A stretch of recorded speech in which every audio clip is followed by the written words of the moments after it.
एक बड़े शहर में आधुनिक इमारतों के बीच एक पुराना और खंडहर सा घर खड़ा था। स्थानीय लोग उस घर से दूर रहते थे। वहां होने वाली अजीब घटनाओं की कहानियां अक्सर सुनाई जाती थीं। उस घर की सबसे खास चीज थी एक बड़ा, शानदार आईना जो मुख्य हॉल में लगा था। कहा जाता था कि अगर आप आधी रात को उस आईने में देखते हैं तो आपको अपनी परछाई के अलावा कुछ और भी दिखेगा। आरव, जो एक पत्रकार था और ऐसी कहानियों में विश्वास नहीं करता था, ने उस रहस्य की जांच करने का फैसला किया। वह एक तूफानी रात में टॉर्च और कैमरा लेकर उस घर में गया।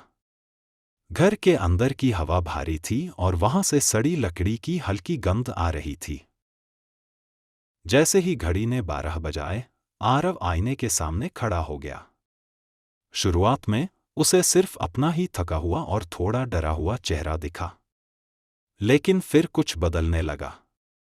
उसके पीछे एक परछाई बनने लगी, लंबी, धुंधली और अजीब तरह से स्थिर। आरव ने तुरंत पीछे मुड़कर देखा, सोचते हुए कि वहां कोई खड़ा है, लेकिन वहां कोई नहीं था। जब उसने फिर से आईने में देखा तो परछाई और करीब आ चुकी थी। अब वह साफ दिख रही थी।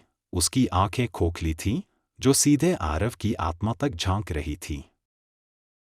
आरव का दिल जोर जोर से धड़कने लगा।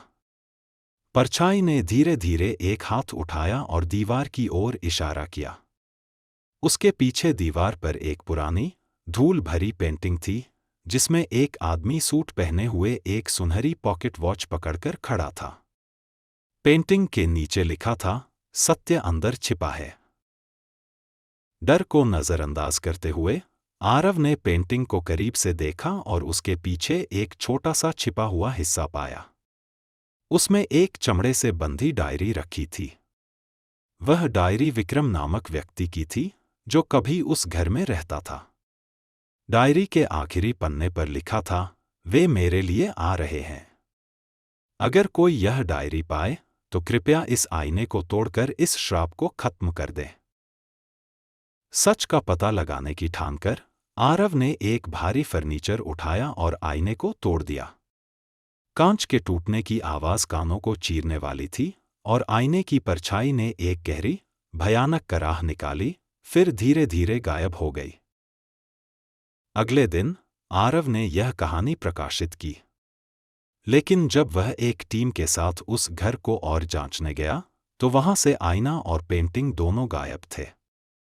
घर अब साधारण लग रहा था।